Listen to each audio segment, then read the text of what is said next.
حي على الفلاح.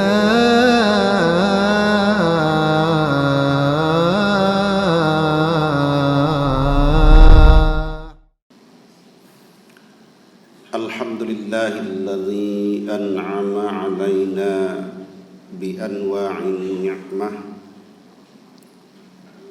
وهدانا إلى طريق الإسلام والإيمان. أشهد أن لا إله إلا الله وحده لا شريك له وأشهد أن محمدا عبده ورسوله الذي لا نبي بعده. اللهم صل وسلم على عبدك ورسولك محمد صلى الله عليه وسلم وعلى آله وأصحابه أجمعين ومن تبعه بإحسان إلى يوم الدين. أما بعد فيا عباد الله أوصيكم وإياي بتقوى الله فقد فاز المتقون.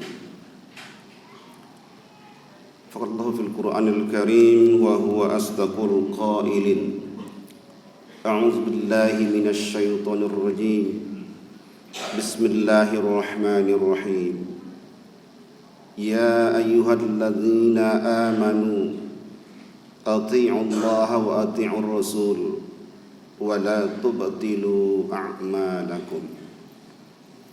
فقال تعالى في الآية الأخرى: فألهمها فجورها وتقواها قد أفلح من زكاها وقد خاب من دساها.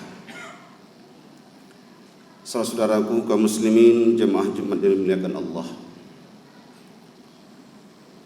Islam sebagai agama yang lengkap dan sempurna dan memberikan penjelasan tentang amal ibadah yang harus dilakukan oleh umat Islam, baik ibadah wajib maupun ibadah sunat.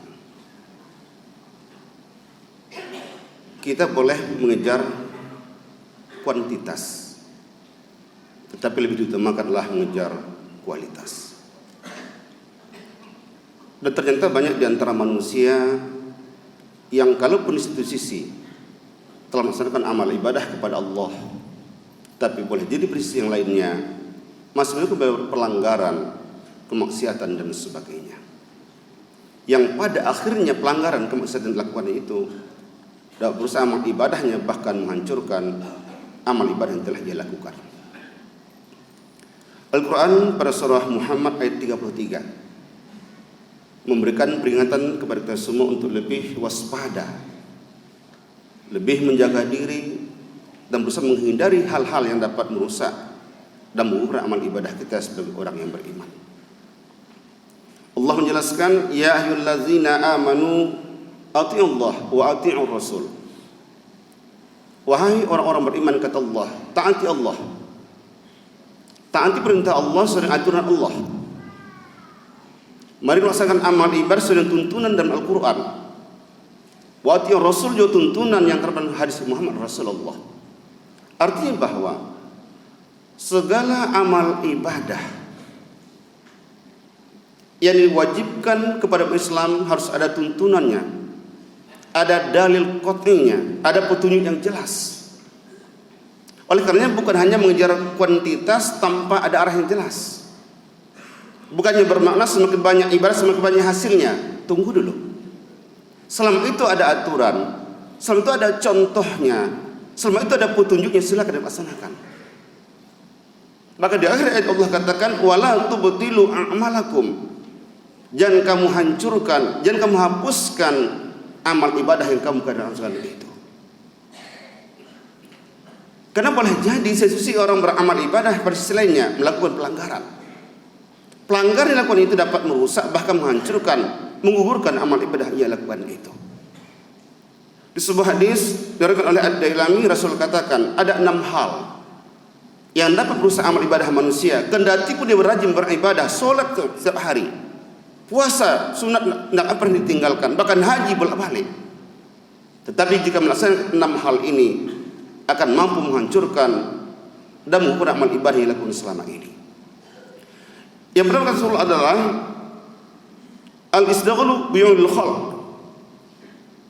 Orang yang sibuk mencari kelemahan orang lain. Orang yang membuka aib orang lain, menceritakan kesalahan orang lain. Apalagi masalah politik mulai muncul, dicari kesalahan lawan politiknya, dijatuhkan agar naik menjadi pemenang dalam sebuah konten itu sendiri. Ini salah satu bukti Rasulullah, orang-orang seperti ini yang suka membuka aib orang lain, menceritakan kesalahan orang lain, bahkan dia sendiri merasa benar yang paling baik daripada manusia. Setelah dia tersadari bahwa telah mengukur amal ibadah yang aku selama ini. Yang kedua adalah wa qaswatul qalb, busuk hati, khianat, iri, dengki. Melihat orang sukses dia sangat sakit. Melihat orang naik jabatan dia yang sakit. Muncullah hasadnya gara-gara dia dekat dengan sepulan, dekat dengan yayasan, dekat dengan rektor dan sebagainya. Busuk hati muncul. Kalau itu yang terjadi pada akhirnya, solatnya, ibadahnya akan hancur karena perbuatan busuk hati, hasad yang kita miliki selama ini.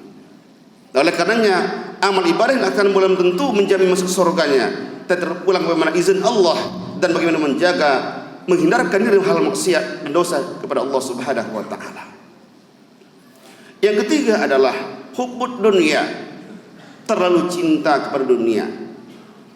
Berbanyak orang-orang kita yang terkenal di masyarakat kita, pada bangsa kita, keulamaan kadang sudah hilang karena hubbud dunia. Dia sudah hilang keulamaannya, hilang keustatannya, hilang alim ulamanya karena jabatan dan sebagainya. Bahkan terkadang digunakan untuk menyalahgunakan amal Allah Subhanahu wa taala.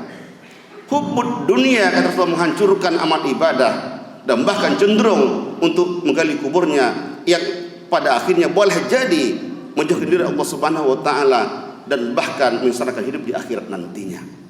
Dan Allah katakan wal akhiratu khairun abqa, akhir itu lebih kekal, lebih baik dan lebih abadi.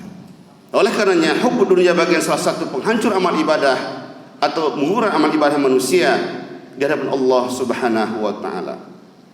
Yang keempat adalah qillatul hayat, hilangnya rasa malu. Manusia saat ini sudah hampir-hampir hilang rasa malunya. Berbuat salah, berbuat dosa biasa-biasa. Bahkan orang terkadang beramal ibadah sulit, tetapi melakukan hal-hal yang negatif, ia merasa bangga atas salah dan dosanya itu. Contoh di akhir zaman ini adalah seperti itu. Orang sibuk dengan segala harta benda, sibuk dengan hal yang lain, bahkan rasa malu telah dia hilangkan. Dan bahkan cenderung mencontoh lawan jenisnya. Dia laki itu pakai anting, rambut panjang dan sebagainya. Sebaliknya wanita rambut pendek, buka aurat dan sebagainya. Contoh di akhir zaman ini, hilang rasa malu, membuka aurat ke sana kemari, bagian dari penghancur amal ibadah manusia dari Allah Subhanahu wa taala. Yang kelima adalah watulul amal, terlalu panjang angan-angan. Banyak mimpi-mimpi tapi jauh dari realisasi.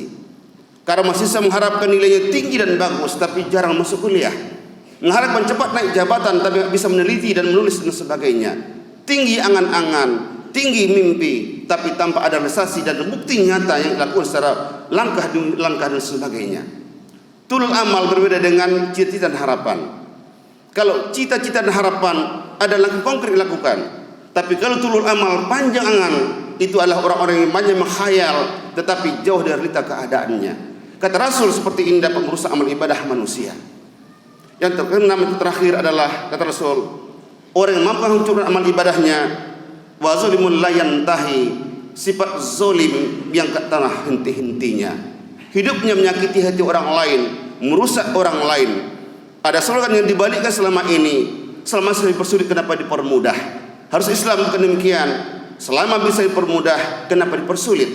Tapi sekarang mulai muncul anggapan sebaliknya, selama bisa dipersulit kenapa harus dipermudah. Nah oleh karenanya sifat seperti inilah yang Rasul katakan penghancur amal ibadah manusia. Oleh karenanya melalui khutbah singkat kita hari ini terenungkan ayat pada surah As-Sams ayat 8, 9 dan 10. Allah katakan fa'alhamaha fujuraha wa taqwaha. Allah telah ilhamkan kepada kita, jiwa kita, ada bibit menjadi orang baik, ada bibit menjadi orang jahat. Ada potensi untuk menjadi orang fasik, ada potensi untuk menjadi orang takwa. ada potensi untuk menjadi para ulama, ada potensi menjadi orang-orang tidak baik dan sebagainya. Maka Allah katakan di ayat berikutnya, qad aflaha man zakkaha, sungguh beruntunglah, sungguh berbahagialah kata Allah orang-orang yang bersihkan jiwanya amal ibadah kepada Allah, menjauhi dari perbuatan maksiat dan dosa. Dan sebaliknya, wa qad khaba man dassaha, sungguh celakalah dan merugilah orang-orang yang menghiasi diri dengan perbuatan yang maksiat dan bahkan jauh dari Allah Subhanahu wa taala. Semoga kita Allah berikan kekuatan iman dan takwa kepada Allah, hati semakin bersih, jiwa semakin lapang, dan hati pun semakin tenang. Semua khutbah ini bermanfaat untuk kita semua. Fa'tabiru ya ulil absar la'allakum tuflihun.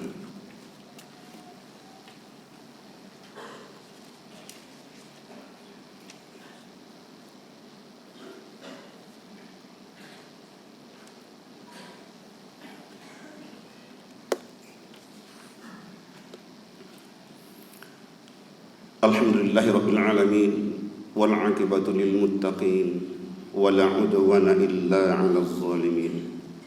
Asyhadu an la ilaha illallah wahdahu la syarika lah wa asyhadu anna Muhammadan 'abduhu wa rasuluhu alladzi la nabiyya ba'dah. Allahumma shalli wa sallim wa barik ala Muhammad wa ala alihi wa ashabihi ajma'in wa man tabi'ahu bi ihsanin ila yaumiddin. Amma ba'd, fa ya ibadallah, usikum wa iyaya bi taqwallah faqad fazal muttaqun. Faqallahu fil Qur'anil Karim wa huwa asdaqul qailin. A'udzu billahi minasy syaithanir rajim. Bismillahirrahmanirrahim. Wal 'asr innal insana lafi khusr illa alladzina amanu wa 'amilus solihati wa tawasaw bil haqq wa tawasaw bis sabr. Faqala ta'ala fil ayatil ukhra, innallaha wa malaikatahu yusholluna 'alan nabi ya ayyuhalladzina amanu sallu 'alaihi wa sallimu taslima. Allahumma shalli 'ala Muhammad wa 'ala ali Muhammad kama sallaita ala Ibrahim wa ala ali Ibrahim wa barik ala Muhammad wa ala ali Muhammad kama barakta ala Ibrahim wa ala ali Ibrahim innaka Hamidum Majid. Allahumma muslimina wal muslimat wal mu'minina wal mu'minat bi rahmatika ya arhamar rahimin. Rabbana zalamna anfusana wa illam taghfir lana wa tarhamna lanakunanna minal khasirin. Rabbana taqabbal minna du'ana tammah waghfir lana dhunubana 'ammah wa la tu'azibna yawmal qiyamah innaka 'ala kulli syai'in qadir. Allahumma ya Allah, Tuhan yang Maha Pengampun, ampuni segala salah dan dosa kami, salah dan dosa kedua orang tua kami, serta salah dan dosa orang-orang yang mengagungkan asma-Mu ya Allah. Ya Allah, ya Tuhan kami, berikan kekuatan iman dan keyakinan kepada kami sehingga mampu melaksanakan amanah dan perintah-Mu ya Allah dan menjauhi dari segala larangan-Mu. Ya Allah, ya Tuhan kami, tunjukkan yang hak itu kepada kami nyata haknya dan berikan kekuatan kepada kami untuk dapat melaksanakannya. Ya Allah, ya Tuhan kami, tunjukkan kepada kami yang batil nyata batilnya dan berikan kekuatan kepada kami untuk dapat menghindarinya. Rabbana atina fid dunya hasanah wa fil akhirati hasanah wa qina azaban nar. Ibadallah, Allah ya'muru bil 'adli wal ihsan wa ita'iz qurba wa yanha 'anil fahsya'i wal munkar yanzukum la'allakum tadhakkarun. Fadhkuru yazkurkum wad'u yastajib lakum wa la zikrullahi akbar. Aqim as-salah.